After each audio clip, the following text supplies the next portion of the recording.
Naunawaan ni Guning ang pag-aalala ni Guching tungkol kay Guman. Napangiti siya at sinabing, kung willing ang nanay ko na magpakasal ulit, syempre, magiging supportive ako. Noon pa man ay umaasa ako na ang aking ina ay makakahanap ng isang mapagkakatiwalaang lalaki na gugugol ng buong buhay niya ng masaya. Malapit na akong mag-aral sa kabisera at hindi na ako magkakaroon ng maraming oras para makasama ang aking ina. Ayokong mapag-isa siya. Nang marinig iyon, gamaan ang loob ni Guching at naaliw dahil si Guning ay isang maalalahanang anak. Nang malaya na sila, tinawagan ni Guning si Zhang Qiuhua at humiling ng isa pang day off. Noong gabing iyon, walang tulog si Guman ngunit iniisip niya si Tang Yunfan sa buong oras. Kasabay nito, hindi natanggap ni Guning ang balita na nagising din si Tang Yunfan, na nasa itaas at mas mababa din sa kanyang inaasahan. Bagamat may kakaiba siyang pakiramdam na hindi madaling madyay gising si Tang Yunfan ay hindi niya alam kung bakit, dahil ginawa na niya ang lahat para pagalingin siya. Nag-aalala si Guning sa kanya. Ang hindi nila alam ay nahulog talaga si Tang Yunfan sa isang malalim na panaginip kung saan bumalik siya sa isang tiyak na araw 19 na taon na ang nakakaraan. Ito ay isang bakasyon sa tag-init, dumating si Tang Yunfan kasama ang kanyang dalawang kaibigan sa City D para sa pamamasyal. Gayunpaman, sa kanyang pagtataka, ang kanyang dalawang kaibigan ay may pakana na napatayin siya dito at siya ay nasugatan ng husto sa laban. Hindi niya alam kung gaano na siya katagal tumakas, at tuluyang bumagsak sa lupa nang wala na siyang lakas. Nang muli siyang magising, nasa ospital siya at may isang magandang dalaga sa kanyang tabi. Isa pa, wala siyang natatandaan kaya naman palagi niyang sinusundan ang magandang dalaga dahil alam niyang nailigtas nito ang buhay niya at hindi siya sasaktan. Kinabukasan, si Guman ay mukhang sobrang haggard na may maitim na bilog sa ilalim ng kanyang mga mata. Halatang halata na nagpuyat siya buong gabi. Nagbuhos si Guning ng isang basong tubig para sa kanya gaya ng dati at palihim na naglagay ng power crystal sa loob. Pagkatapos uminom ng tubig, bumalik sa normal si Guman. Si Guning ay hindi pumasok sa paaralan ngayon, ngunit pumunta sa ospital kasama si Guman. Wala pa ring malay si Tang Yunfan simula kahapon ng hapon kaya labis na nag-aalala si Quan Mingkai. Mga ad ng Pub Future. Matagal na, pero wala pa rin siyang malay. Napaka-weird, kasi sabi ng doktor okay na ang katawan niya ngayon, may pag-aalalang sabi ni Quan Mingkai nang dumating sina Guning at Guman. Eksakto dahil wala pa ring malay si Tang Yunfan kahit na maayos na ang kanyang katawan, nag-aalala ang lahat sa kanya. Kung hindi nila maisip ang dahilan, wala silang ideya kung paano siya gisingin. Sa pagharap sa problema, talagang hindi rin alam ni Guning kung ano ang gagawin. Maghintay tayo ng isa pang araw, sabi ni Guning. Iyon lang ang kaya nilang gawin ngayon. Gayunpaman, lumipas ang isang araw ngunit hindi pa rin nagigising si Tang Yunfan at hindi na ito kinaya ni Quan Mingkai. Miss Gu, pasensya na. Sa tingin ko oras na para sabihin sa Tang family. Hindi pa nila sinabi sa Tang family noon dahil ayaw nilang mag-alala sila, at inisip na malapit nang magising si Tang Yunfan. Gayunpaman, 2 araw na ang nakalipas ngunit wala pa ring palatandaan na madyay gising siya, kaya naisip ni Quan Mingkai na oras na para sabihin sa Tang family ngayon. Kung inilihim pa rin niya ito, hindi niya kakayanin ang resulta kung may nangyaring kakilakilabot muli kay Tang Yunfan. Nag-isip sandali si Guning sa kapumayag. Well, syempre, dapat mo silang tawagan ngayon ngunit mangyaring huwag sabihin kay Lolo Tang ngayon.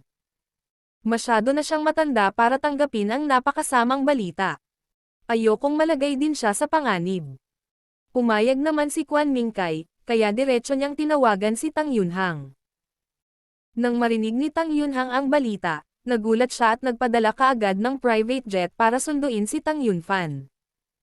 Hindi siya nagpadala ng helicopter dahil mas mabagal ito kaysa sa privado jet. Kung ganoon, kailangan nilang makarating sa airport sa loob ng 2.5 oras. Dahil hindi pa nila tanggap ang isa't isa bilang pamilya, nakikita lang ni Guning at Guman si Tang Yunfan na inalis sa harap ng kanilang mga mata. Bago ibinalik si Tang Yunfan sa City B, Naglabas si Guning ng isang bote na may 20th Power Crystal sa loob at ibinigay ito kay Quan Mingkai. Sinabi niya kay Quan Mingkai na tulungan si Tang Yunfan na uminom ng tableta tuwing 3 araw kung hindi pa rin madyay gising si Tang Yunfan. Matutunaw ang tableta kapag naipasok na ito sa kanyang bibig, kaya hindi ito magdudulot ng anumang problema kahit na wala pa ring malay si Tang Yunfan. Pinaalalahanan din ni Guning si Quan Mingkai na tawagan siya kung may nangyaring masama kay Tang Yunfan at pupunta siya sa kanya ng mabilis hanggat kaya niya. Bukod dito, kung hindi komportable si Tang Haifeng matapos marinig ang balita tungkol kay Tang Yunfan, maaari din siyang uminom ng tableta. Siyempre, nagtiwala si Quan Mingkai kay Guning, at kinuha niya kaagad ang bote. Lumingon si Guning sa An Guangming para sa isang ambulansya para ipadala si Tang Yunfan sa airport. Sinabi ni An Guangming kay Yuan Jizong na ililipat na ngayon si Tang Yunfan sa CTB, kaya nagmamadaling pumunta si Yuan Jizong sa ospital. Mga ad ng Pub Future. Pagdating ni Yuan Jizong. Hindi pa umaalis ang grupo ni Quan Mingkai, dahil lalapag lang ang private jet sa airport pagkatapos ng dalawa sa loob ng ilang oras, kaya napagdesisyonan nilang maghintay muna sa ospital. Ginoo. Quan, balita ko babalik ka sa CTB. Tanong ni Yuan Jizong. Oo. Wala pa rin siyang malay at mas magiging convenient sa CTB, Quan Mingkai said. Hindi niya inilantad ang tunay na pagkakakilanlan ni Tang Yunfan. Pagkalipas ng 2 oras, ipinadala ni Guning at Guman kasama ni Quan Mingkai si Tang Yunfan sa paliparan sa isang ambulansya na inayos ng ospital. Sa daan, ang paningin ni Guman ay bumagsak kay Tang Yunfan sa lahat ng oras. Nakaramdam siya ng sobrang lungkot at sakit, ngunit kailangan niyang lunukan ang kanyang nararamdaman dahil ayaw niyang malaman ang iba. Gayunpaman, napansin pa rin ni Guning at Quan Mingkai ang kanyang hindi pangkaraniwang mga reaksyon. Walang sinabi si Guning dahil wala siyang magagawa tungkol dito. Hindi rin umimik si Quan Mingkai. Kahit na siya ay may malalim na simpatiya para kay Guman, siya ay isang tagalabas kung tutuusin. Makalipas ang 20 minuto, nakarating na sila sa airport.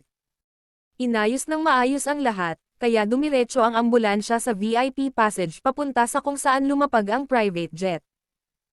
Ilang minuto pa lang ay lumampas na ang private jet kaya may 4 na tao na naghihintay sa kanila pagdating nila. Hindi alam ni Guman na inilipat ni Tang Yunfan pabalik sa CTB gamit ang isang pribadong jet, kaya labis siyang nagulat nang makita niya ito. Isa siyang mahalagang figure para gumamit ng private jet. Naisip ni Guman sa kanyang sarili. Ano man ang mangyari, nag-iwan si Tang Yunfan ng hindi malilimutang impresyon sa kanya ngayon. Huminto ang ambulansya sa harap ng private jet. Sa sandaling nakabukas ang pinto ng kotse, agad na naglakad pasulong ang ilang mga tao at tinulungan silang pumunta ni Tang Yunfan sa private jet. Bago lumipad ang pribadong jet, sinabi ni Quan Mingkai kina Guning at Guman, "Maraming salamat sa inyong kabaitan. Makipag-ugnayan." Siyempre, sabi ni Guning. Pagkatapos noon, tumalikod si Quan Mingkai, sumakay. Hindi umalis sina Guning at Guman hanggang sa mawala ang pribadong jet sa kanilang paningin. Gayunpaman, nang bumalik sila sa ambulansya, biglang bumagsak si Guman sa lupa. Sa kabutihang palad, nasa tabi niya si Guning at sinuportahan siya sa oras. Nanay, medyo natakot si Guning at agad na inilagay ang kanyang katawan sa katawan ni Guman. Miss Gu, ibabalik ba namin ang nanay mo sa ospital para masuri? Nag-aalalang tanong ng driver. Salamat. Ayos lang ako. Medyo pagod lang ako. Umuwi na tayo ngayon. Pilit na ngumiti si Guman. Maraming salamat, ngunit mangyaring ipadala kami sa Fenghua Luxury Mansion, sabi ni Guning. Hanggat naroon siya, magiging maayos si Guman. Walang problema, dahil sa sinabi nila, hindi na nagpumilit ang driver. Sa tulong ng mahiwagang kapangyarihan ni Guning, maayos ang katawan ni Guman ngunit masama pa rin ang loob niya. Pag-uwi nila, 5 PM na at nagluluto na si Wang Sufan para sa kanila. Hi, welcome home. Lumabas si Wang Sufan mula sa kusina nang marinig niya ang tunog ng pagbukas ng pinto. Nakahanap ako ng bagong apartment ngayon at lilipat ako mamayang gabi. Maraming salamat sa pagpayag na manatili ako sa iyo nitong nakaraang 2 araw. Lilipat ka sa isang bagong apartment ngayong gabi. Nagulat si Guman. Well, hindi mo kailangang magmadali, at handa kaming tulungan ka. Naunawaan ni Wang Sufan na palaging mabait at mapagbigay si Guman ngunit mas pinili pa rin niyang umasa sa kanyang sarili. Oh, saan ang bago mong apartment? Tanong ni Guman. Hindi malayo sa beauty salon, sabi ni Wang Sufan. Ligtas ba doon? Tanong ni Guman. Oo. Mga nangungupahan lang ang may mga susi, sabi ni Wang Sufan. Mukhang maganda, sabi ni Guman. Nang nasa bahay na sila, sa wakas ay malayang tawagan ni Guning si Yuan Jizong at tinanong siya tungkol sa driver ng truck. Dahil ito ay ganap na isang aksidente, inayos namin ang kaso ayon sa batas at sinabi ko na kay Mr. Kwan ang mga detalye, sabi ni Yuan Jizong. Malaki, sabi ni Guning. Nang maghapunan sila mamaya, inanyayahan nila ang pamilya ni Guching na sumama sa kanila. Nang pumasok si Guching, tinanong niya si Guman, "Tao, kumusta si Mr. Tang ngayon?" Hindi alam ni Guching na nailipat na si Tang Yunfan sa CTB. Wala pa rin siyang malay, at inilipat na siya ng kanyang pamilya sa CTB kaninang hapon, sabi ni Guman at tila nabalisa siya. Ano? Inilipat siya pabalik sa CTB. Nagulat at nag-alala si Guching. Kung babalik si Tang Yunfan sa CTB, ano ang gagawin ngayon ni Guman? Wala pa rin siyang malay at wala akong magagawa. Medyo nabalisa si Guman. Hindi mahalaga kung makakasama niya si Tang Yunfan, umaasa lang siya na magising siya at ligtas. Napagtanto ni Guching na ang kalusugan ni Tang Yunfan ang pinakamahalagang bagay ngayon. Si Guman ay wala sa magandang mood, at nawalan ng gana, kaya hindi siya kumakain ng marami habang naghahapunan. Pagkatapos kumain, hinatid ni Guning si Wang Sufan sa kanyang bagong inuupahang apartment, habang nanatili si Guching upang aliwin si Guman. Sa bahay ng pamilyang Tang, CTB. Sa hapon, tinawagan ni Tang Yunhang si Tang Yunrong at ang kanyang asawa at sinabihan silang pumunta sa bahay ng pamilya Tang ngayong gabi, ngunit hindi sinabi sa kanila ang anumang detalye. Kaya naman, bandang 6:00 ng gabi ay dumating si Tang Yunrong at ang kanyang asawa sa bahay ng pamilyang Tang. Maliban kay Tang Yunhang, walang ibang nakakaalam kung ano ang nangyari ngunit tumanggi si Tang Yunhang na sabihin sa kanila ang mga detalye hanggang sa makauwi si Tang Yunfan. Kaya kailangan nilang lahat na maghintay ng may pasensya. Pagkatapos kumain, nagkwentuhan sila sa sala at nanonood ng mga palabas sa TV. Sinabi sa kanila ni Tang Yunhang na uuwi si Tang Yunfan bandang 8:00 ng gabi at naghihintay silang lahat. Bandang 7:30 ng gabi, lumapag ang pribadong jet ng pamilya Tang sa paliparan ng CTB. Isang grupo ng mga tao ang bumaba sa eroplano at direktang sumakay sa isang MPV patungo sa bahay ng pamilyang Tang.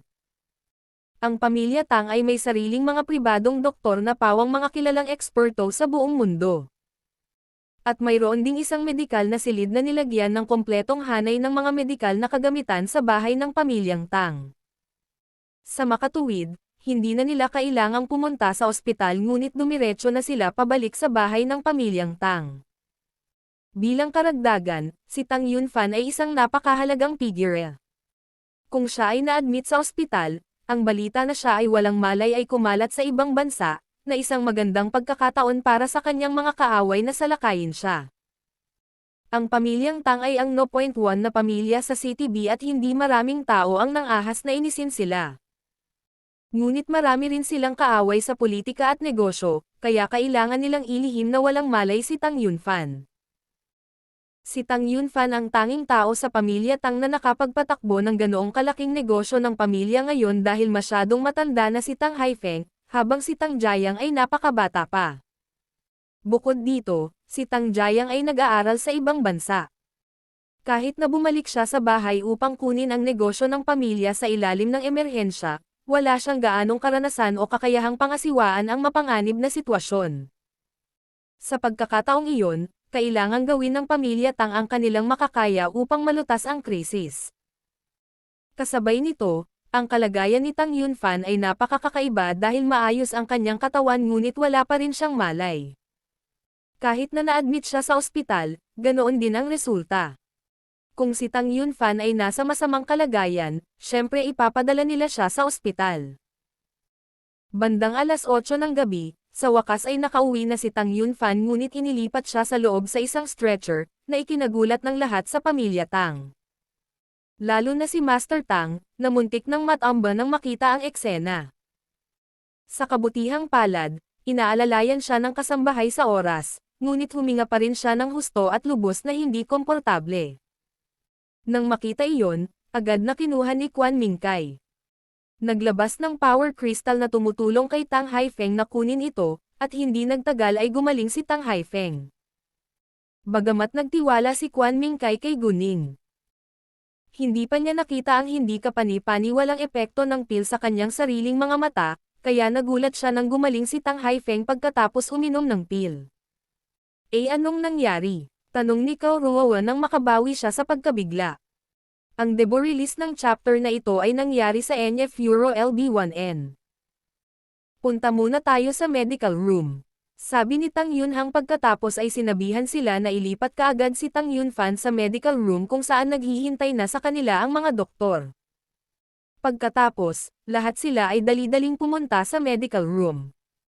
Pagdating nila, maingat nilang inilagay si Tang Yunfan sa higaan ng pasyente, at agad na nagsagawa ng pagsusuri ang mga doktor.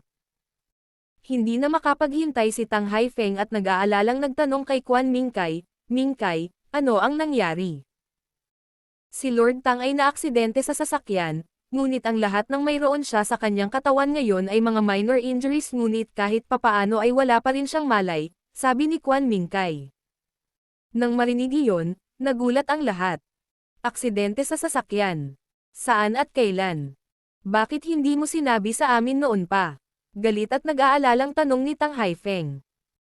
Bagamat si Tang Haifeng ay isang matandang lalaki na ngayon, siya ay isang iginagalang, matagumpay na negosyante, kaya nakaramdam ng labis na pagkabalisa si Quan Mingkai. Bueno, pumunta si Lord Tang sa CTF kahapon at naaksidente siya bandang alas 3 ng hapon habang papalabas siya ng airport. Pagkatapos ng medical check, si Lord Tang ay nagkaroon lamang ng minor injuries at ang kanyang katawan ay nasa normal na kondisyon kaya't hindi ko kaagad ipinaalam sa pamilya Tang. Dahil naisip ko na malapit nang magising si Lord Tang. Gayunpaman, 2 araw nang walang malay si Lord Tang, kaya tinawagan ko si Lord Yunhang, paliwanag ni Quan Mingkai. CTF. Bakit pumunta si Yunfan sa CTF? Wala naman kaming negosyo sa CTF, nalilitong tanong ni Tang Yunhang. Well, hindi alam ni Quan Mingkai kung paano ito ipapaliwanag. Sa sandaling iyon, natapos ng doktor ang medikal na pagsusuri. Maliban sa ilang menor de edad na pinsala, ayos lang si Lord Tang. Hindi ko rin mahanap ang dahilan kung bakit wala pa rin siyang malay. Nasa maayos na kalagayan ang kanyang katawan, ngunit wala pa rin siyang malay na hindi magandang balita dahil walang nakakaalam kung paano siya gagamutin kung hindi nila mahanap ang dahilan. Bueno, bakit hindi natin tawagan si Girl Gu ngayon? Biglang naisip ni Tang Haifeng si Guning. Kinuha niya ang kanyang telepono at tatawagan na sana si Guning. Dapat alam ni Guning kung paano gisingin si Yunfan. Napaisip siya. Inilagay ni Tang Haifeng ang kanyang buong tiwala kay Guning. Naniniwala siya na kung nagawang pagalingin ni Guning ang kanyang sakit sa puso, magiging madali para sa kanya na pagalingin si Tang Yunfan. Gayunpaman, nang ilabas niya ang kanyang telepono, pinutol siya ni Quan Mingkai, Master Tang. Sinuri na ni Miss Go ang katawan ni Lord Tang ngunit hindi rin niya alam ang dahilan. Ano? Sinuri na ni Girl Go ang katawan ni Yunfan. Nagulat ang lahat. Ngunit walang nagtanong kay Quan Mingkai kung paano nakilala ni Guning si Tang Yunfan. Dahil nabigla silang lahat sa balita na kahit si Guning ay hindi alam ang dahilan kung bakit wala pa ring malay si Tang Yunfan. Kung hindi alam ni Girl Go ang dahilan, sino pa ang makakahanap nito? Si Tang Haifeng ay labis na nadismaya, at muntik nang mahulog sa lupa. Sa kabutihang palad, sinuportahan siya ng kasambahay sa oras. Sa lungsod F. Mga ad ng Pub Future. Sa daan pabalik ni Guning pagkatapos niyang pauwiin si Wang Sufan, medyo mabigat ang trapiko sa kalsada, kaya lamingga-lingga siya sa paligid para magpalipas ng oras. Bigla niyang napansin na maraming tao ang nagsisiksikan sa gilid ng kalsada. Tila may dalawang babae na nag-aaway sa gitna ng karamihan. Hindi interesado si Guning na manood ng mga laban, ngunit nagkaroon siya ng matinding kuryosidad ngayon pagkatapos niyang makilala ang dalawang babae na nasa laban. Sila mismo ay sina Lin Liwan at sekretarya ni Gu Qinxiang, si Liu Yuwei. Naroon din si Gu Qinxiang. Nang makita iyon, agad na inihinto ni Guning ang sasakyan sa tabi ng kalsada at pinanood ang drama mula sa sasakyan. Huminto malapit si Guning, kaya malinaw niyang narinig ang kanilang pag-uusap. Si Liu Yuwei ay isang payat, batang babae, at halatang hindi niya kayang talunin si Lin Liwan sa isang laban. Bukod dito, si Lin Liwan ay may Jin Langson bilang kanyang katulong, habang si Gu Qinxiang ay pinigilan ng isang nasa katanghaliang gulang na lalaki, kaya hindi niya natulungan si Liu Yuwei. Sa pagkakataong iyon, maraming beses nang sinampal ni Lin Liwan at Jin Langson si Liu Yuwei. Dahil dito, halatang namamaga ang mukha ni Liu Yuwei, at magulo ang kanyang buhok, pati na rin ang kanyang damit. Si Lin Liwan ay nasugatan din na may ilang mga gasgas sa kanyang mukha sa pakikipaglaban kay Liu Yuwei. Gayunpaman, hindi niya naramdaman ang sakit sa ngayon, dahil galit siya. Ang nasa katanghaliang gulang na lalaki na huminto kay Gu Qinxiang ay ang nakatatandang kapatid ni Lin Liwan, si Lin Dekhang. Walang alinlangan, si Lin Liwan ay ganap na handa para sa laban ngayon. Sa katunayan, pinaghandaan ito ni Lin Liwan. Si Jin Langson ang nakatuklas ng pangangalun niya. Ang kanyang nakababatang kapatid na babae ay nakatira sa parehong living area bilang Liu Yuwei at sila ay nakatira sa parehong gusali. Kagabi, nang umalis si Jin Langson sa kinaroroonan ng kanyang nakababatang kapatid na babae at pumunta sa parking lot, nakita niyang huminto ang kotse ni Gu Qinxiang sa tabi mismo ng kanya. May isang babae sa kotse ni Gu Qinxiang, at ang babae ay tiyak na si Liu Yuwei. Bagamat hindi sigurado si Jin Langson sa kanilang relasyon, mayroon siyang instinct na hindi ito maaaring maging simple. Tama si Jin Langson. Si Gu Qinxiang at Liu Yuwei ay hindi bumaba ng kotse ng sabay-sabay, ngunit naghalikan sa isa't isa sa loob. Nang makita ang eksena, nagulat si Jin Langson at kinuhaan sila ng video ng walang pag-aalinlangan. Alam niya na ang mga lalaki ay mahilig sa pangangalun niya, ngunit napakatapang nilang gawin iyon sa mismong sasakyan sa isang pangkaraniwang paradahan. Labis na kinasusuklaman ni Jin Langson ang pangangalun niya. Hindi man lang siya nagtiwala sa katapatan ng sarili niyang asawa, pero wala pa siyang nakuhang ebidensya, kaya nanatili siyang tahimik sa ngayon. Gayunpaman, dahil nasaksihan na niya ang eksena, tiyak na sasabihin niya kay Lin Liwan, dahil mabuting kaibigan siya ni Lin Liwan. Mga ad ng Pub Future. Si Liu Yuwei ay nanatili sa kotse kasama si Gu Qinxiang sa loob ng kalahating oras, pagkatapos ay bumaba siya ng kotse, naglakad sa itaas. Hindi tinawagan ni Jin Langson si Lin Liwan hanggang sa susunod na araw, dahil nag-aalala siya na mawawalan ng kontrol si Lin Liwan sa kanyang sarili at hindi siya makikinabang sa gulo na ito. Kaya naman, nakilala ni Jin Langson si Lin Liwan sa kanyang lugar kinabukasan bago niya sinabi kay Lin Liwan ang lahat. Mabilis na uminit si Lin Liwan. Sa sandaling narinig niya ito. Galit siya na gusto niyang makipag-away kaagad kay Gu Qinxiang sa kanyang kumpanya, ngunit pinigilan siya ni Jin Langson dahil wala itong maidudulot na kabutihan sa kanya. Sa payo ni Jin Langson, sinabi ni Lin Liwan sa kanyang nakitang kapatid na lalaki, si Lin Dekhang, na tulungan siya. Si Lin Dekhang syempre ay higit na handang gawin iyon. Kakakulong lang ni Gu Xiaoxiao. At pinahiram lang niya si Gu Zhenxiang ng 2 milyong yuan para tulungan ang kumpanya ni Gu Qinxiang na manatiling nakautang kaya hindi niya matitiis na ipinahiya ni Gu Qinxiang ang kanyang family. Nang ganoon. Alinsunod dito, ngayong hapon, ang grupo nila ay magkasamang pumunta sa kumpanya ni Gu Qinxiang. Nang mag-walkout sina Gu Qinxiang at Liu Yuwei, nauna silang tumakbo at pinagmumura sila. Hindi sila magalang na tao, ngunit bastos at makasarili. Sabay-sabay na sinalo ni Jin Langsen si Liu Yue kay Lin Liwan ay magmura sa kanya at masampal ang kanyang mukha gaya ng gusto ni Lin Liwan. Grabe ka naman. How dare you seduce my husband? Napakawalanjiya mo na binigyan mo siya ng blowjob sa kotse. Hindi man lang nahihiya si Jin Langsen bagkus sinabi niya ito ng malinaw. Walang nagkagusto sa isang ginang, kaya walang nakiramay kay Liu Yue. Lalo na nang marinig nila na si Liu Yue ang nagbigay sa kanya ng blowjob sa loob mismo ng isang kotse, mas nakaramdam sila ng pagkasuklam. Napakawalanjiya niya. Tanging isang walang hiyang babae ang handang maging may bahay ng isang may asawa. Eksakto. Ang babae ay sekretarya ng lalaki. Talaga. Wow, adultery sa opisina ito. Nang marinig ang talakayan ng mga nanonood, labis na galit si Lin Liwan.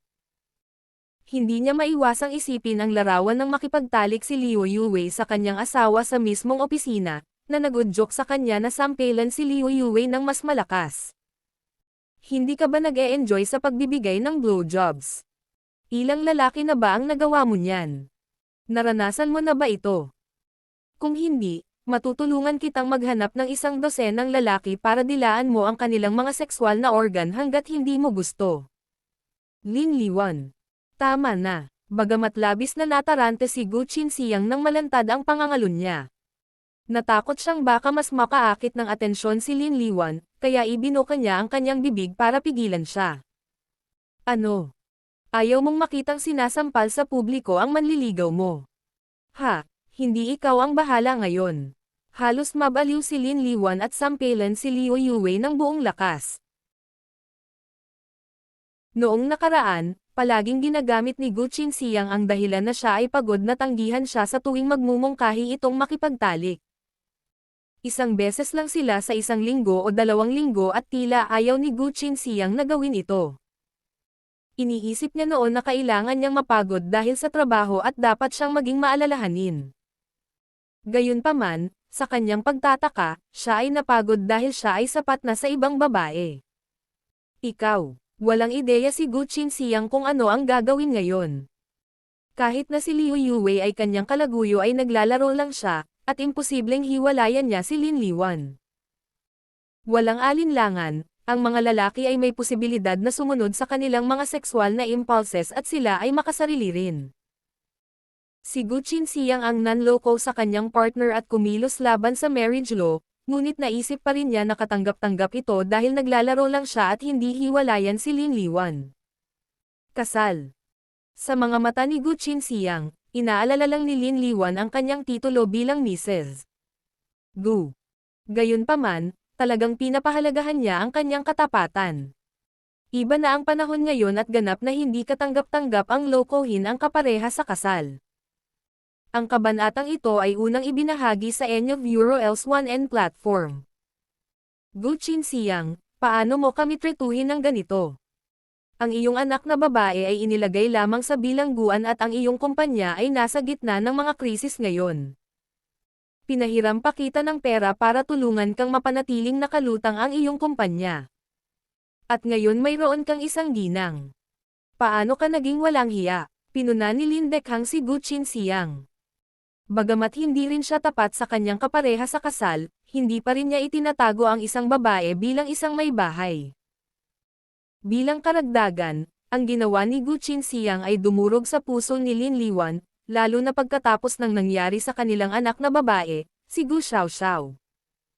Isa rin itong kahihiyan sa pamilya Lin, kaya galit din si Lin Dekhang.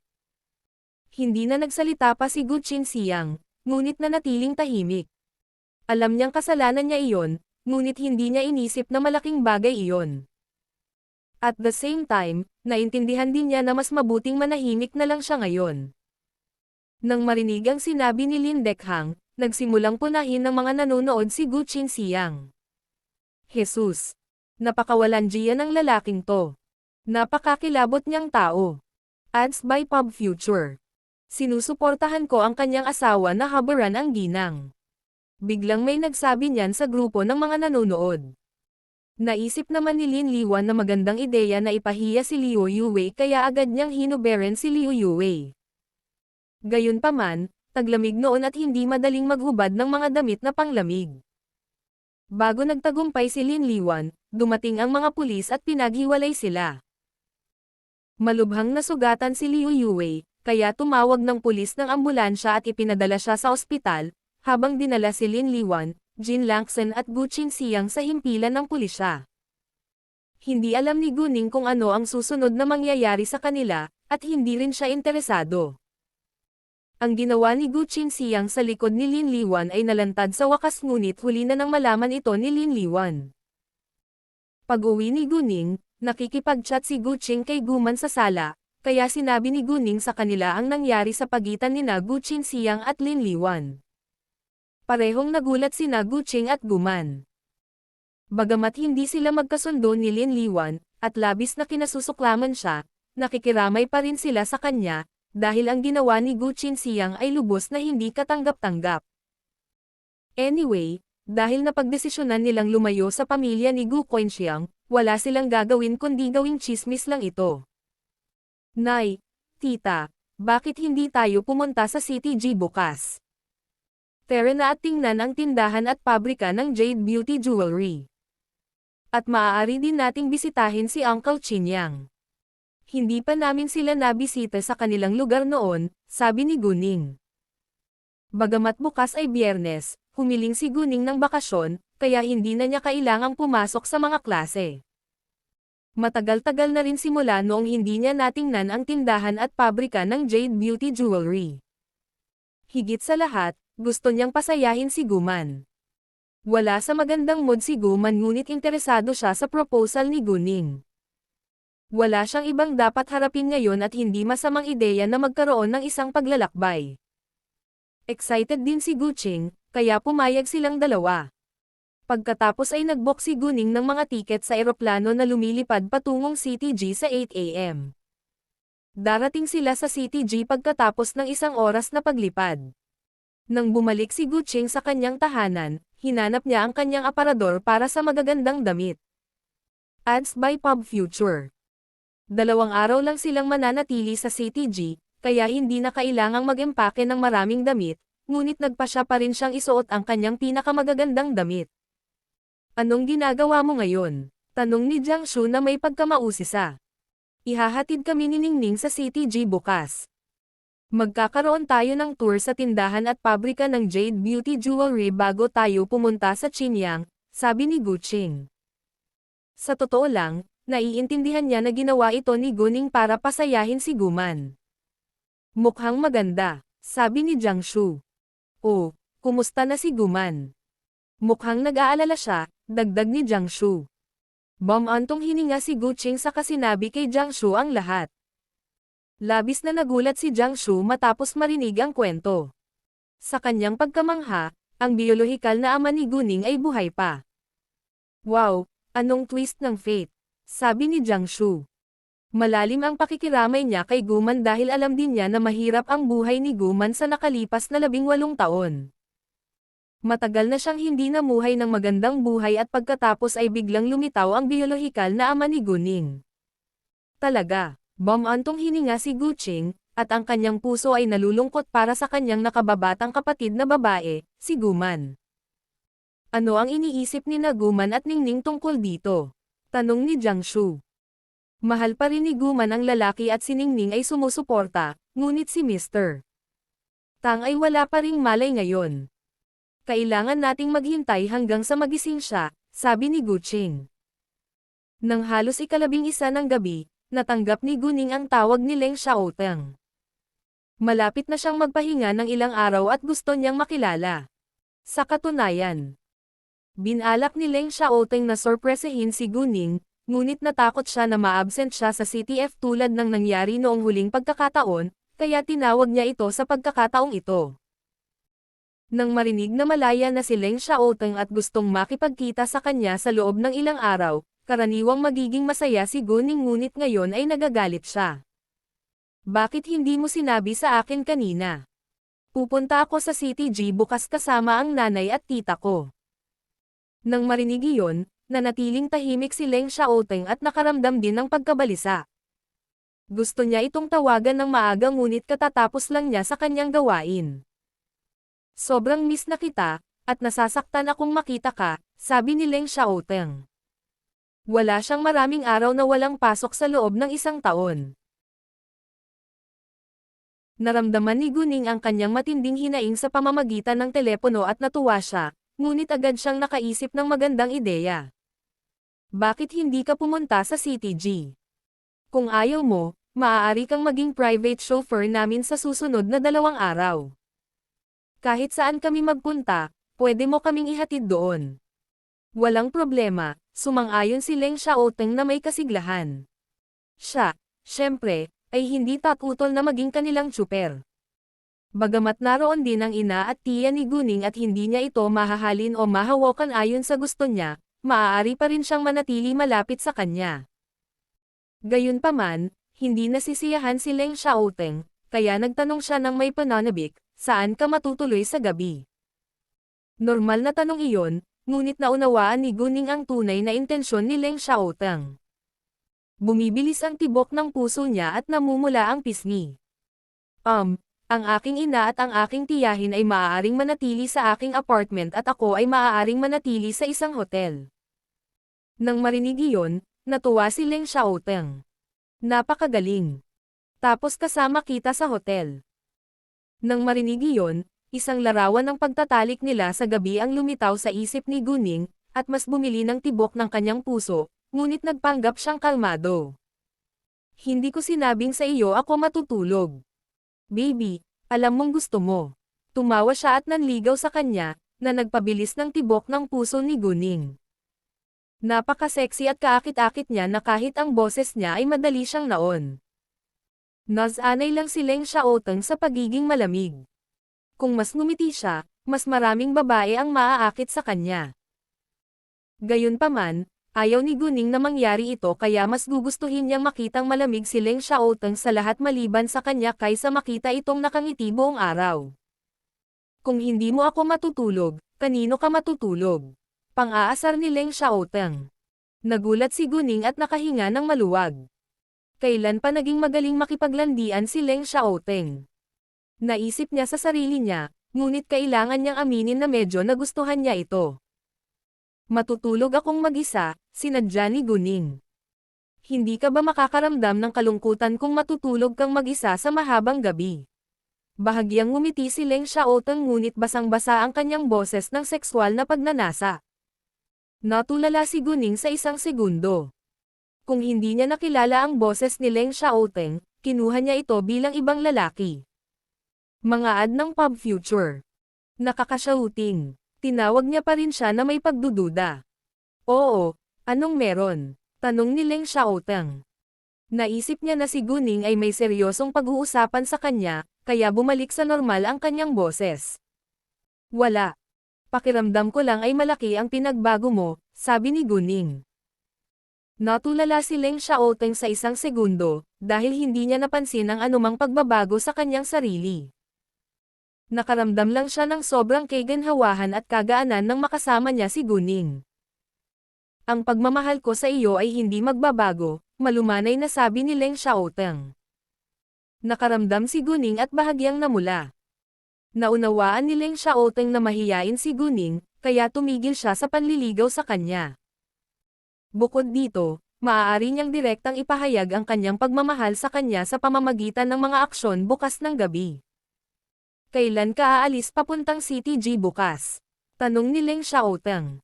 8 AM, sabi ni Guning. Mabuti, sasanduan na kita sa airport, sabi ni Leng Xiaoteng. Ano? Nagulat si Guning. 3 oras ang paglipad mula sa kabisera patungo sa CTG. Kung sasanduan mo kami sa airport, hindi ka makakapagpahinga ng maayos. Ayaw ni Guning na mapagod si Leng Xiaoteng dahil katatapos lang niya sa kanyang gawain. Gusto kitang makilala sa lalong madaling panahon, at makakapagpahinga ako sa eroplano, sabi ni Leng Xiaoteng. Hindi na siya makapaghintay ng 1 segundo para makilala si Guning. Sige, dahil sinabi ni Leng Xiaoteng, pumayag si Guning dahil nasasaktan din siya na makita siya. Mga ad ng Pub Future. Maya-maya ay ibinaba na ang tawag ng dalawa matapos mag-usap ng ilang sandali. Noong gabing iyon, hindi pa rin makatulog si Guman, ngunit nagawa niyang manatiling masaya pagkatapos inumin ang tubig na ibinuhos sa kanya ni Guning kinabukasan. Iyon ang unang pagkakataon na sina Guman at Guching ay sumakay ng eroplano, kaya pareho silang kinakabahan. Bumili si Guning ng mga tiket sa eroplano para sa unang klase. Para magamit nila ang VIP lounge, ngunit curious sina Guman at Guching tungkol sa mga terminal ng paliparan, kaya doon na lang sila naghintay. Isang dosenang minuto pa ang layo mula sa oras ng pag-alis, at nakaupo sila sa mga upuan sa labas ng gate. Manong, kinakabahan ka ba? Kinakabahan talaga ako ngayon, tanong ni Guching kay Guman at nanginginig ang boses niya. Ako rin, sabi ni Guman. Magiging stable ba ang eroplano kung mabilis itong lumipad? At babagsak ba ito kung lumipad ito ng napakataas? Tanong ni Guching na may pag-aalala. Dalawang bumpkins. Nang marinig ang usapan ni Guching at Guman, pinagtawanan sila ng isang babaeng nakaupo sa malapit. Nakaramdam ng kaunting kahihiyan sina Guching at Guman, habang bahagyang inis si Guning. Kahit na si Guching at Guman ay mga bumpkin, hindi ito kukonsintihin ni Guning kung may maglalakas loob na pagtawanan sila. Gayunpaman, hindi niya nais na gumawa ng isang bundok mula sa isang molehill dahil lamang doon, kaya nanatili siyang tahimik sa ngayon. Kung ang babae ay maglakas loob na gawin ito muli, hindi na siya tatahimik. Dahil pinagtawanan sila ng babae, sabay na itinikom ni Guching at Guman ang kanilang mga bibig. Nanay, tiya, hindi ito malaking bagay, at lubos na mauunawaan na kinakabahan kayo kapag lumilipad kayo sa unang pagkakataon, sabi ni Guning para aliwin sila. Binigyan siya ni Guching at Guman ng isang ngiti para ipakita na wala silang pakialam. Gayunpaman, ibinuka muli ng babae ang kanyang bibig, isang bangkos ng bumpkins. Tumahimik ka, malamig na pinuna siya ni Guning, na nakatitig sa babae. Napakatalam ng kanyang tingin, at nakaramdam ng takot ang babae. Jesus! Nakakatakot ang dalagang ito. Nag-isip ang babae saka ibinaling ang tingin kay Guning. Ningning, ayos lang. Nang makitang nagagalit si Guning, nagmamadali siyang inaliw ni Guman at Guching. Ayaw din nila sa ugali ng babae, pero ayaw gumawa ng eksena dito. Dahil natakot ang babae sa kanya, hindi na nagsalita pa si Guning. Nang oras na ng pag-alis, nagsimula ng sumakay ang lahat. Sumakay sa eroplano ang babaeng nanunuya kina Guching at Guman. Pagkasakay nila sa eroplano, namula ang babae sa kahihiyan nang makita niyang nakaupo sila ni Guman sa unang klase. Karamihan sa mga taong kayang bayaran ang unang klase ay ang mga mayayaman, ngunit tinawag niya silang isang grupo ng mga bumpkin noon lamang. Dumausdas ang eroplano sa runway. Kinakabahan sina Guching at Guman sa bawat isa. Nang tuluyang lumipad ang eroplano sa kalangitan ay nagkaroon sila ng pakiramdam ng pagkawala ng timbang, ngunit ito ay katanggap-tanggap. Sa oras na ang eroplano ay patuloy na lumipad sa himpapawid, sina Guching at Guman ay nasanay na dito. Dumating si Leng Xiaoteng sa airport ng CTG alas 8:30 ng umaga. Sinabihan niya si Ai Weichen na maghanda muna ng sasakyan para sa kanya, pero ang ikinagulat niya, si Ai Weichen ang nagmamaneho ng sasakyan dito ng personal. Bakit ka nag-drive dito ng personal? Nag-aalinlangan na ang tanong ni Leng Xiaoteng dahil karaniwang ipinapadala ni Ai Weichen ang kanyang sekretarya para magmaneho ng sasakyan dito. Napabuntong hininga si Ai Weichen at sinabi sa isang nagbibitaw na tono, ginamit ko ito bilang isang dahilan para maiwasan ang isang blind date. Nakakainis talaga ang mga blind date. Tumingin siya kay Leng Xiaoteng at nagbiro. Ang iyong pangalan ay talagang kapaki-pakinabang. Ikaw ay 28 na ngayon at oras na para magpakasal, sabi ni Leng Xiaoteng. Noong nakaraan, hindi kailanman pinag-uusapan ni Leng Xiaoteng ang tungkol sa kasal, ngunit ngayon ay masigasig niyang inaasahan ang pagpapakasal kay Guning. Sa kasamaang palad, si Guning ay napakabata pa. 30 na si kuya pero hindi pa siya kasal. Hindi ko kailangang magmadali. Maangin na sabi ni Ai Weichen ngunit tila malungkot at nag-iisa. Mga ad ng pub future. Kung tutuusin, gusto na rin niyang magpakasal, pero hindi siya gusto ng babaeng gusto niyang pakasalan, at hindi siya makatanggap ng iba kaya kailangan niyang manatiling single. Katulad na lang kung paano nagkagusto ang babae sa kanyang kuya ngunit hindi ito nagustuhan ng kanyang kuya. Hindi na nagsalita pa si Leng Xiaoteng, dahil naiintindihan niya na si Ai Weichen ay nasa isang mahirap na sitwasyon, at ito ay kanyang sariling personal na kapakanan. Ang debut release ng chapter na ito ay nangyari sa end of Euro LB1N. Hindi na rin itinuloy ni Ai Weichen ang paksang ito, dahil masakit para sa kanya na magsalita.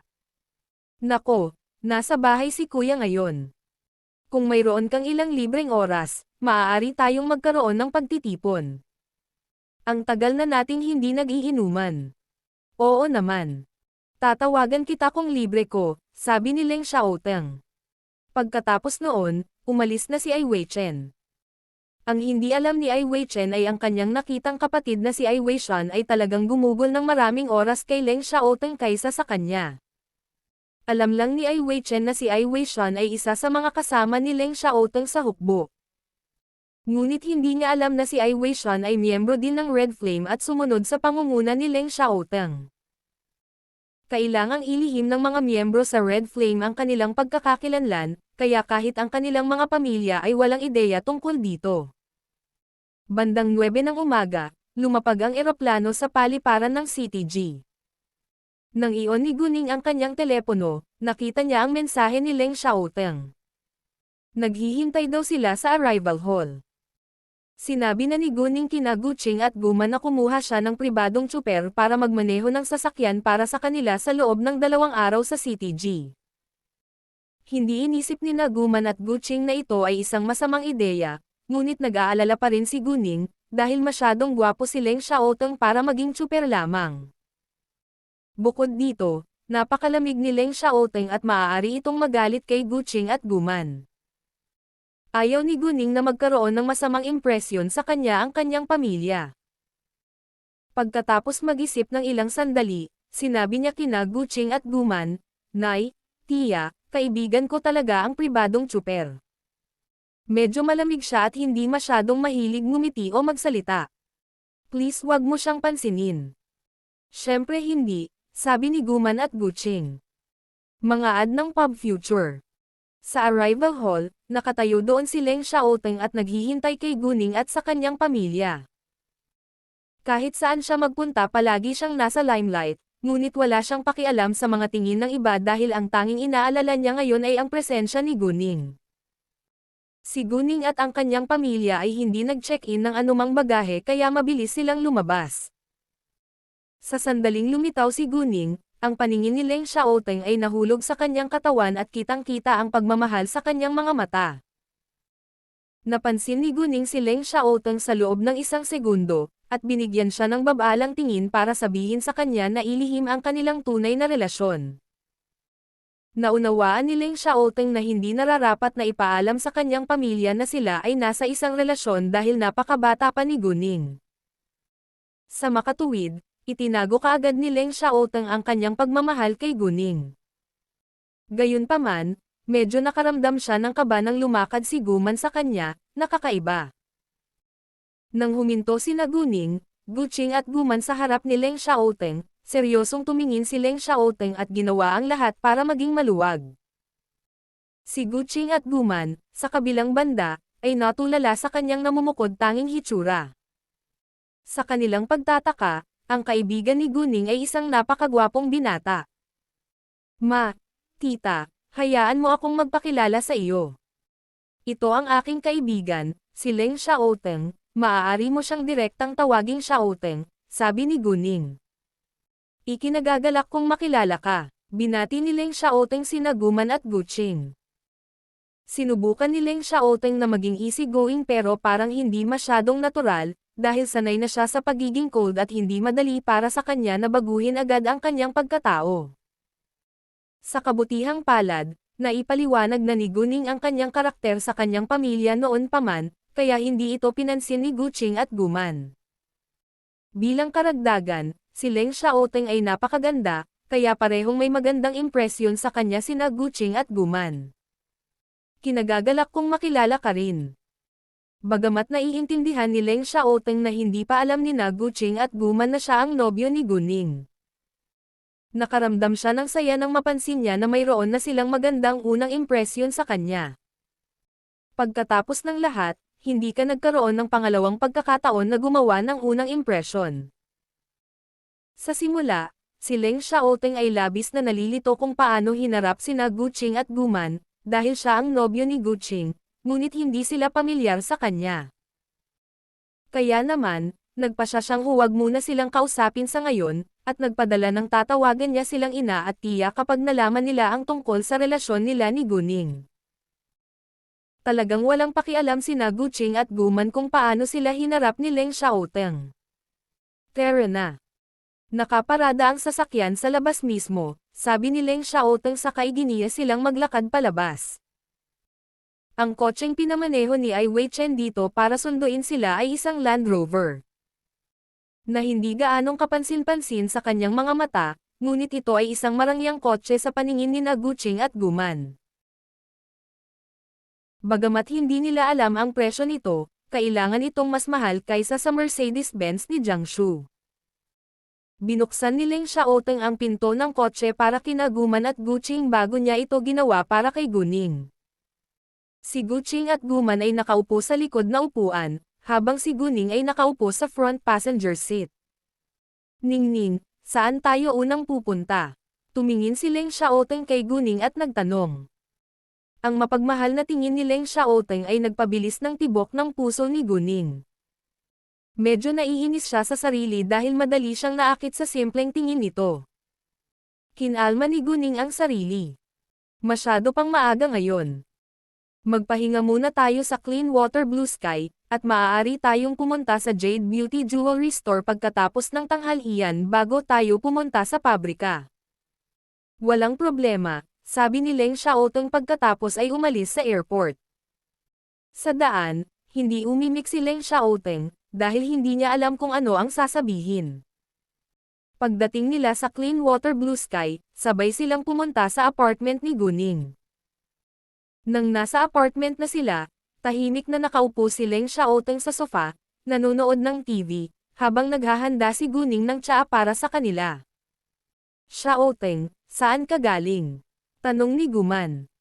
Hindi niya sinisiyasat ang background nito, ngunit nakikipag-chat lang sa kanya. Ganon pa man, seryoso pa rin si Leng Xiaoteng. Ang kapital. Nagtatrabaho ka ba sa CTG? Tanong ni Guqing, dahil sinabi ni Guning sa kanila na kaibigan niya ito at hindi isa sa mga tauhan niya. Hindi, nagtatrabaho ako sa kabisera ngunit nasa bakasyon ako ngayon, kaya pumunta ako sa CTG para magpahinga, sabi ni Leng Xiaoteng. Sa sandaling iyon, handang-handa na si Leng Xiaoteng na sagutin ang mga sumusunod na tanong tungkol sa kanya. Gayunpaman, kapwa tumigil sa pagtatanong sina Guqing at Guman, na ikanalito ni Leng Xiaoteng. Bakit sila tumigil sa pagtatanong? Dahil ba hindi sila kontento sa ugali ko ngayon?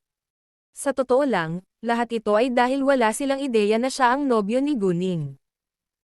Pagkalipas ng ilang minuto, nagbuhos si Guning ng mga tasa ng tsaa para sa kanila, at nag-uusap sila habang umiinom ng tsaa sa sala pagkatapos. Ang paningin ni Leng Xiaoteng ay nahuhulog kay Guning paminsan-minsan. Sa kabutihang palad, hindi ito pinansin ni Guqing at Guman, kaya hindi nila alam na may kakaiba sa pagitan nila. Bandang 11 AM, sabay silang lumabas para kumain ng tanghalian. Habang kumakain, naglagay si Guman ng mga pinggan sa mangkok ni Leng Xiaoteng at malumanay na sinabi, Xiaoteng, huwag kang mahihiya. Dahil kaibigan ka ni Ningning hindi kami strangers. Natigilan si Leng Xiaoteng saglit, at biglang nakaramdam ng pag-iyak, dahil sa mabait na pag-uugali ni Guman ay naiisip niya ang sarili niyang ina. Anong mali?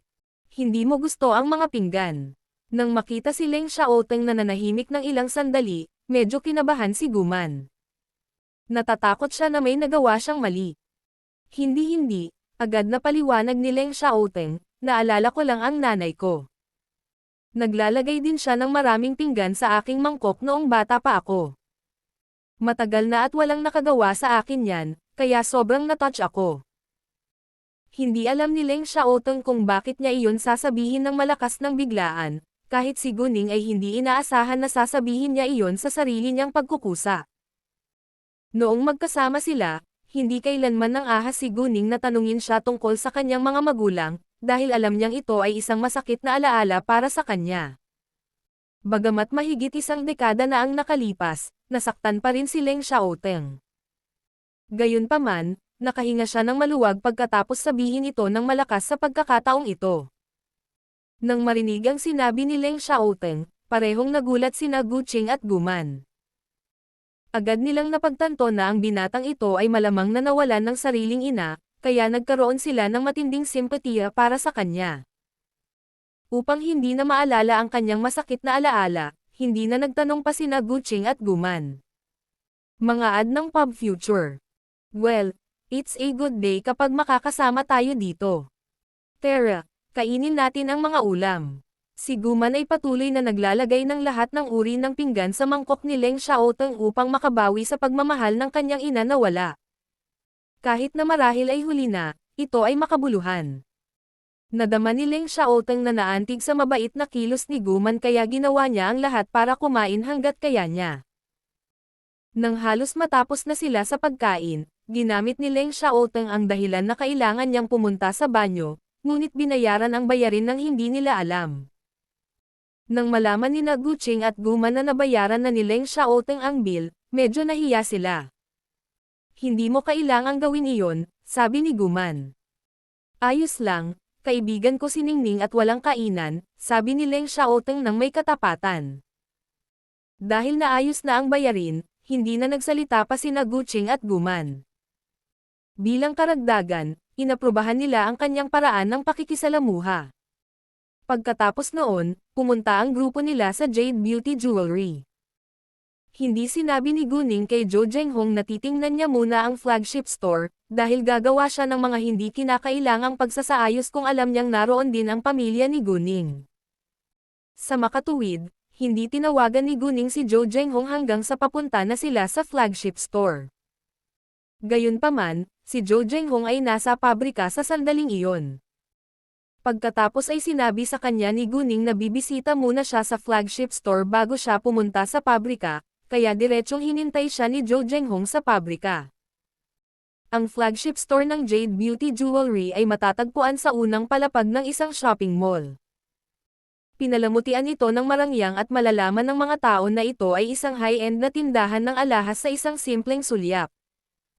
Maging sina Guqing at Guman ay nag-atubiling maglakad papasok, kahit alam nila na si Guning ang amo.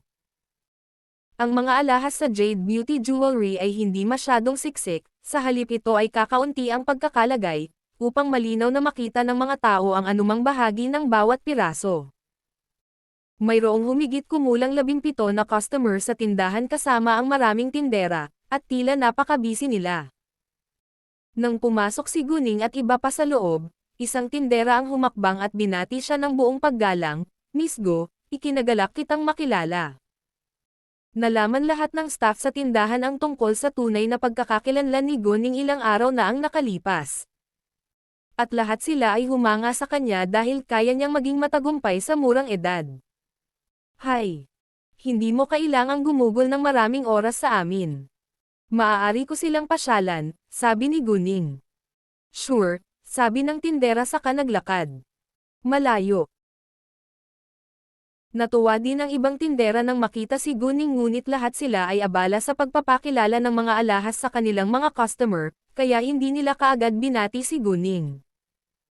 Nang makita ni Guqing at Guman ang mga tag ng presyo ng mga alahas, pareho silang namangha kahit alam nilang hindi ito mura. Jesus! Sobrang mahal nila. Ang jade pendant na ito lamang ay nagkakahalaga ng mahigit 300,000 yuan. Bulalas ni Guqing. Talaga. Sa tingin ko, ang mayayaman lang ang makaka-afford sa kanila, sabi ni Guman. 300,000 yuan. Isa ito sa mga mura, at maraming piraso ng alahas sa tindahang ito na nagkakahalaga ng mahigit 1,000,000 yuan. Kung hindi mo kaya, Hindi ko naisip na dapat kang pumasok dito, halatang disdain ng isang kalapit na babae. Ang mga mayayabang na babae ay parang nasa lahat ng dako. Muling nahiya sina Guching at Guman. Bagamat nakaramdam sila ng hindi komportable, alam nila na sila ay kumilos tulad ng mga bumpkin, kaya't hindi sila umimik. Gayunpaman, hindi nasisiyahan sina Guning at Leng Xiaoteng. Well, dahil mayaman ka, bakit hindi mo ito bilhin? Sinadya ni Guning.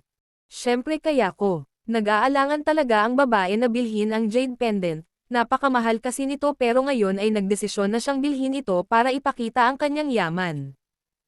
Aipak mo ang isang ito. Babayaran ko ang 580,000 yuan sa pamamagitan ng card. Ang jade pendant ay gawa sa high-level violet type, kaya napakamahal nito kahit hindi ito kalakihan. Walang problema. Ang tindera. Siyempre. Ay nasa sabik na gumawa ng isa pang deal ngayon. At hinangaan niya ang kanyang amo, si Guning, dahil ginawa ni Guning ang babae na ay swipe ang kanyang card sa pamamagitan lamang ng pagsasabi ng isang pangungusap. Si Guching at Guman, sa kabilang banda, ay nagulat na ang babae ay nag-swipe ng kanyang card nang walang pag-aalinlangan. Anyway, ito ang tindahan ng alahas ni Guning, at lahat sila ay natuwa para kay Guning, dahil kumita siya ng malaki mula sa deal. Nang bumalik ang babae pagkatapos niyang i-swipe ang kanyang card sa counter ay tumingin siya kay Guning at sa iba pa ng may pagmamataas at provocation. Ha, ano masasabi mo ngayon? Makakabili ka ba ng kahit anong alahas dito? Ads by Pub Future. Hindi na natin kailangan, maangin na sabi ni Guning. Haha, sa tingin ko hindi mo ito kayang bayaran. Tinuwanan sila ng babae.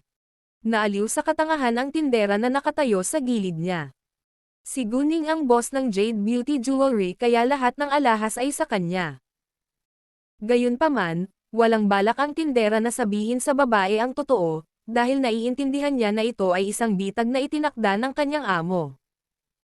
Pagkatapos noon, itinaas ni Guning ang kamay ni Guman, at ipinakita sa babae ang Fulusho Jade Bracelet sa palso ni Guman.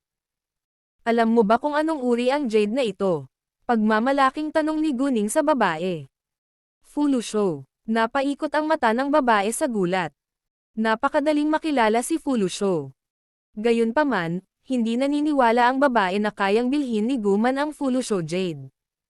Totoo ba?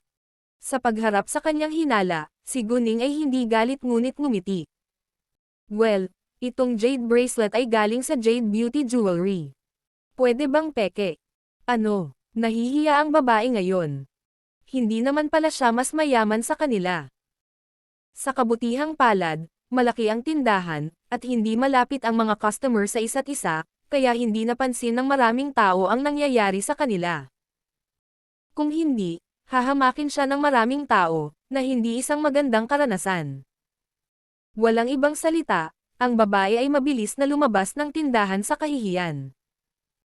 Hindi pinunali na Guching at Guman ang pag-uugali ni Guning, dahil kasalanan ng babae kung tutuusin. Bukod dito, napakasarap din nilang makita ang babaeng nawawalan ng mukha.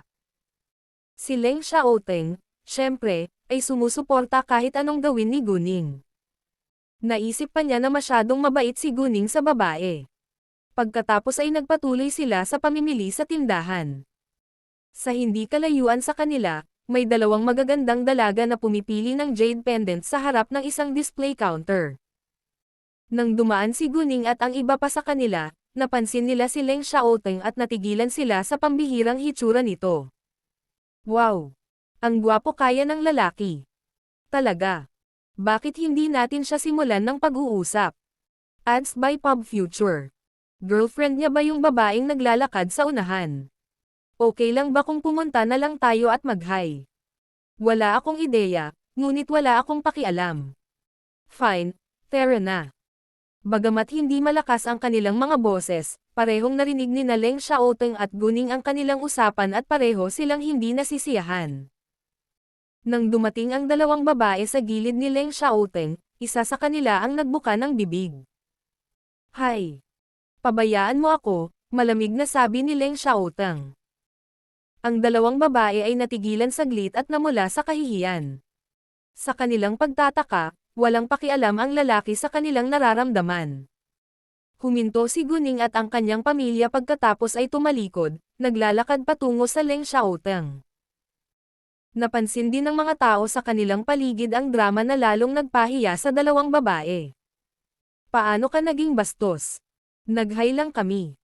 Hindi ka ba pwedeng maging mabait? Pinuna ng isang babae. Nag-hi ka lang. Kilala ba natin ang isa't isa? At pasensya na, narinig ko ang iyong munting usapan noon lang, malinaw na sabi ni Leng Xiaoteng pagkatapos ay nahulog ang paningin niya kay Guman bago niya idinagdag, hindi ako playboy. Nang marinig iyon, naunawaan ni Guning na nilalayon niyang sabihin kay Guman na siya ay isang mabuti at maaasahang tao. Haha, I bet hindi inaasahan ng dalawang babae na magiging prangka ang gwapong lalaki. Tama ka. Nagsimulang mag-usap ang mga tao sa paligid nila. Bagamat naisip ni Guman at Guching na medyo bastos si Leng Xiaoteng, naniniwala sila na tama ang kanyang ginawa. Tumahimik ka, galit ang babae. Alam mo ba kung sino ako? Ako ay mula sa pamilyang Fu, na nasa ikapitong ranggo sa mayamang listahan ng CTD. Kung sino man sa inyo ang maglalakas loob na inisin ko, hindi ninyo kakayanin ang resulta. Nang marinig iyon, sabay-sabay na napapikit ang mga tao sa kanilang paligid, dahil wala ni isa sa kanila ang nangahas na inisin ang pamilyang Fu. Si Guning at Leng Xiaoteng, gayunpaman, ay mga exception. Napakagaling. Miss Fu, alam ba ng lolo mo na gusto mong makipagrelasyon sa mga lalaking may trabaho? Sabi ni Guning, nakatingin kay Fu Yingying na may makahulugang ngiti sa kanyang mukha. Hindi ito matitiis ni Guning kahit na ang babae ay mula sa pamilyang Fu. Ikaw, sabay-sabay na galit si Fu Yingying. Ang kanyang lolo, syempre, ay hindi alam ang kanyang pag-uugali, kung hindi, magagalit ang lolo niya. Gayunpaman, hindi siya naniniwala na si Guning ay nagkaroon ng koneksyon sa kanyang lolo, kaya hindi niya gustong maging magalang kay Guning. Sa halip, binyantaan niya si Guning sa publiko, wala kang kinalaman kung alam ko ito ng lolo ko o hindi. You're merely nobody and you have to apologize to me right now, or I'll tell the manager here to chase you away and blacklist you. Naisip ni Fu Yingying na dahil maganda ang relasyon ng kanyang lolo kay Zhou Zhenghong na, boss, ng Jade Beauty Jewelry, tinutulungan siya ng staff na nagtatrabaho sa Jade Beauty Jewelry. Bukod dito, siya ay mula sa isang maimpluwensyang pamilya. O talaga, hindi napigilan ni Guning na matawa.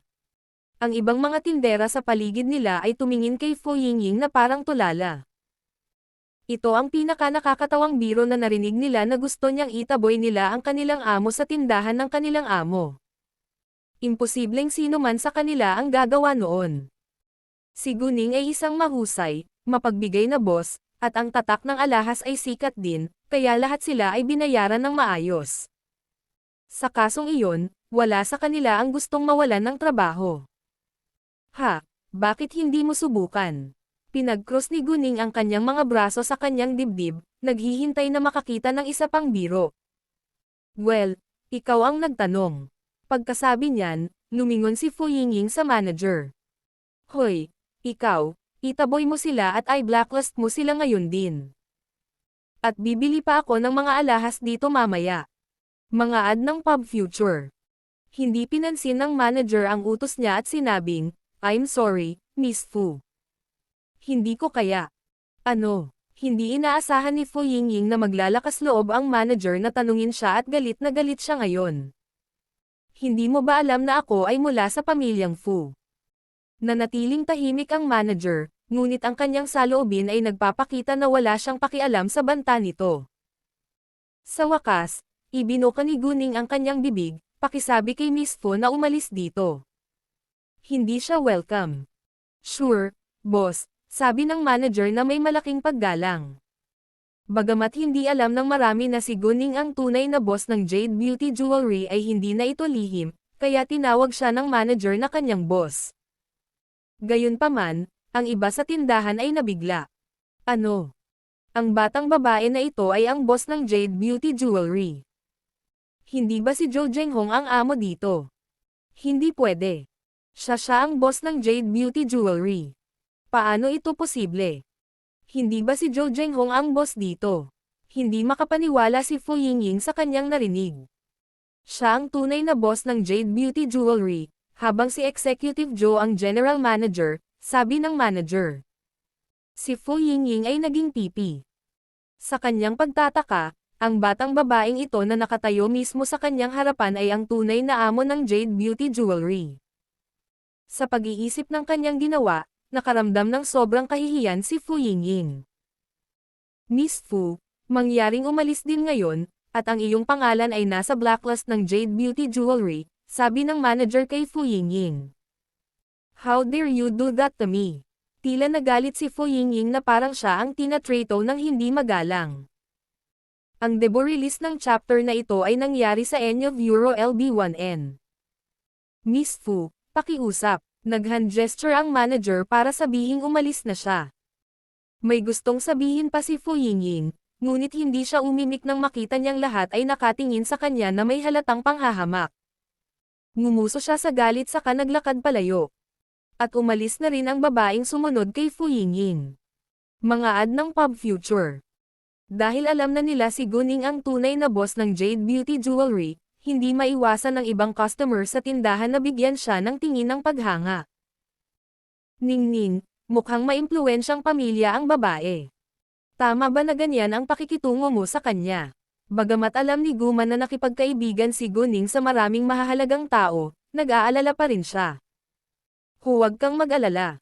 Ayos lang.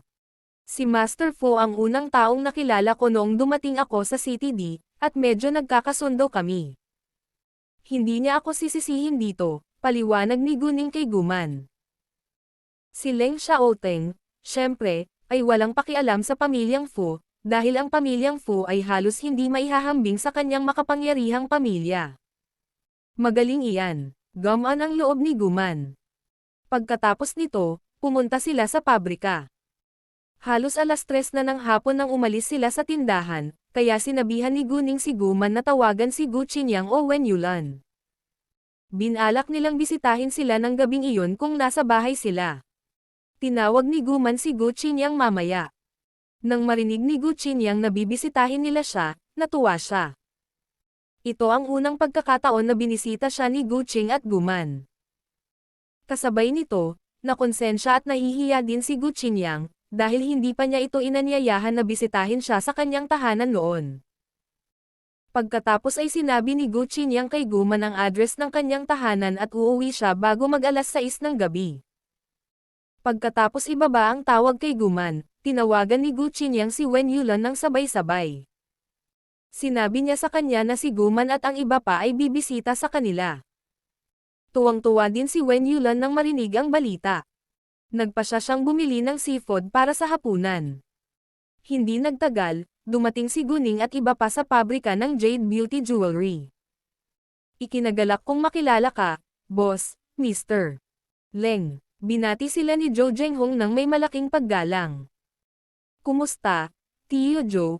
Ito ang aking ina, si Guman, at ang aking tiyahin, si Gu Qing, pagpapakilala ni Guning. Sa mga sumunod na minuto, binati nila ang isa't isa bago ginabayan ni Guning sina Gu Qing at Guman na maglibot sa pabrika. Nang makita nina Gu Qing at Guman ang mga tambak ng jade sa pabrika, inikat nila ang kanilang mga mata sa gulat.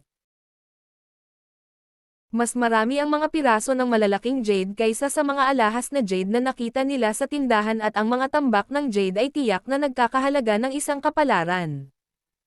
Ningning, magkano ang halaga ng mga tambak na jade na ito? Tanong ni Gu Qing. Napakahalaga ni jade, pero sa totoo lang, bato lang kung walang may gusto. Hanggat maaari nating ibenta ang mga ito ay nagkakahalaga ng higit sa daan-daang milyong yuan. Gayunpaman, kung hindi natin kaya, sila ay mga tambak lamang ng mga bato. Hindi naman ito kailangan, sabi ni Guning. Nang marinig iyon, parehong nakahinga ng maluwag sina Gu Qing at Guman. Higit sa daan-daang milyong yuan.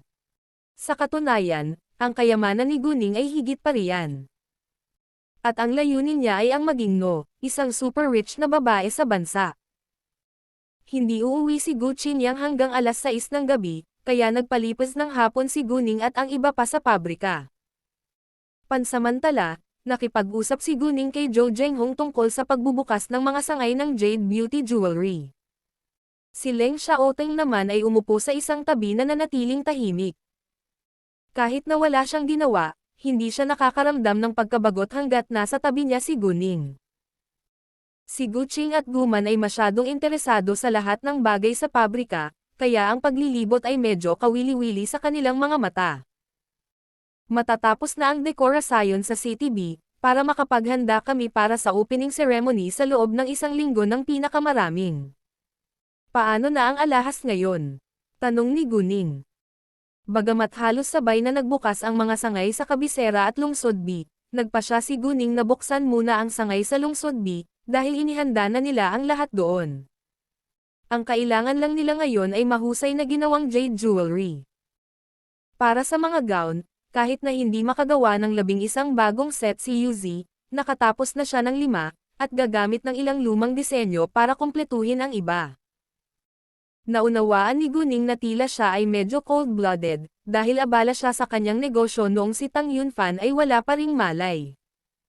Gayunpaman, kailangan pa rin niyang mabuhay at abutin ang kanyang pangarap. Bilang karagdagan, ito ay ang kaluluwa ni Tang Aining sa katawan ni Guning. Bagamat tinanggap niya si Tang Yunfan bilang kanyang ama, wala siyang gaanong nararamdaman para sa kanya. Ads by Pub Future. Wala pa ring malay si Tang Yunfan, ngunit nasa mabuting kalagayan ang kanyang katawan kaya hindi masyadong nag-aalala si Guning sa kanyang buhay. Nag-hire kami ng maraming manggagawa, at halos tapos na, sabi ni Zhou Zhenghong. Boss, pwede bang rentahan ang 200 square meter na malaking pabrika sa tabi? Itong pabrika na ginagamit natin ngayon ay medyo maliit. Oo naman, sumang-ayon si Guning. Nang halos 5 ng hapon, umalis si Guning at iba pa sa pabrika. Bago sila umalis, kumuha si Guning ng isang set ng alahas kasama ang isang jade tissue, na mga regalo para kina Wen Yulan at Gu Qinyang. Pumunta rin sila sa isang supermarket para bumili ng ilang prutas papunta sa lugar ni Gu Qinyang. Dahil kinailangan ni Leng Xiaoteng na pabalaykan sina Gu Qing at Guman sa apartment mamaya, inanyayahan siya ni Guman na sumama sa hapunan. Nay, may gathering ako kasama ang mga kaibigan ko ngayong gabi, kaya hindi na ako babalik sa apartment ngayong gabi, sabi ni Guning kay Guman. Sasama ba si Xiaoteng sa iyo? Tanong ni Guman. Oo naman. Magkikita kami ng mga mutual friends namin. Lahat sila ay mula sa mayaman o makapangyarihang pamilya, at nakakatulong ito sa aking negosyo, walang pag-aalinlangan na pagsisinungaling ni Guning. Malaki. Si Guman ay hindi nagduda kay Guning. Bukod dito, mayroon lamang isang kama sa apartment. Kailangang matulog ni Guning sa sofa kung mananatili siya sa apartment kasama nila. Si Leng Xiaoteng naman ay napangiti ng may kasiyahan. Ang orihinal na hitsura ng kabanatang ito ay matatagpuan sa Enyo Bureau Els1N. Hindi napansin ni Guman at Gu Qing ang reaksyon ni Leng Xiaoteng ngunit napansin ni Guning. Inilibot niya ang kanyang mga mata sa kanya. Bakit laging iniisip ng mga lalaki ang pakikipagtalik? Gayunpaman, naunawaan din ni Guning na ang isang lalaki ay tumigil sa pagmamahal sa iyo kung wala siyang anumang sexual na pagnanasa para sa iyo. Bagamat medyo nakakahiya, kinailangang aminin ni Guning na minsan ay gusto rin niya ang sex. Ads by Pub Future. Kumatok si Guning at ang iba pa sa pinto ng lugar ni Gu Qinyang bandang alas 6 ng gabi, at nakauwi na si Gu Qinyang. Nang buksan ni Gu Qinyang ang pinto at nakitang dumating sila na may dalang maraming pakete, nakaramdam siya ng hiya. Hindi mo kailangang magdala ng napakaraming regalo. Pagkatapos, inanyayahan sila ni Gu Qinyang na pumasok sa loob, at natigilan siya sa pambihirang hitsura ni Leng Xiaoteng nang dumaan si Leng Xiaoteng sa tabi niya. Ito ay, tanong niya kay Guning. Oh, kaibigan ko siya, si Leng Xiaoteng at siya ang aming private chauffeur sa 2 araw na nasa CTF kami, sabi ni Guning. Ikinagalak kong makilala ka, Mr. Leng. Magalang na binati siya ni Gu Qinyang. Ikinagalak kong makilala ka, sabi ni Leng Xiaoteng. Nag-grocery si Wen Yulan, at hindi pa umuuwi, habang sina Gu Yinyin at Gu Qingxi ay nanonood ng TV sa sala. Nang makita silang naglalakad sa loob, hindi nagpakita ng anumang pagmamalaki sina Gu Yinyin at Gu Qingxi tulad ng ginawa nila noon, ngunit nabahala sila. Bagamat walang magagandang karakter sina Gu Yinyin at Gu Qingxi, hindi naman sila maliliit na bata kaya naiintindihan nila na magkaiba ang mga bagay. Ngayon, sinabi na sa kanila ni Gu Qinyang at ng kanilang ina ang nangyari kay Gu Xiaoxiao at ang katotohanan na si Gu Ning ang tunay na amo ng Jade Beauty Jewelry, kaya hindi na naglakas loob na pagtawanan ni Gu Yinyin o Gu Qingxi si Gu Ning. Nakatanggap din sila ng makapal na pulang sobre mula kay Gu Qing at Gu Man. Sa pag-iisip tungkol sa kanilang ginawa noon, nakaramdam sila ng hiya. Gamitin. Nang makaupo na silang lahat, pinuna ni Gu Qinyang sina Gu Yinyin at Gu Qingxi dahil hindi pa nila binabati si Gu Man at ang iba pa. Hoy, huwag ninyong kakalimutan ang ugali ninyo. Pinaalalahanan sila ni Gu Qinyang noon pa man, ngunit bigla silang nanahimik ngayon. Nang marinig iyon, pareho nilang binati sina Gu Man at Gu Qing nang may kahihiyan. Haha, ayos lang. Hindi alintana ni Gu Qing at Gu Man na naging bastos sila sa kanila noon. Kung tutuusin, mga bata pa lang sila.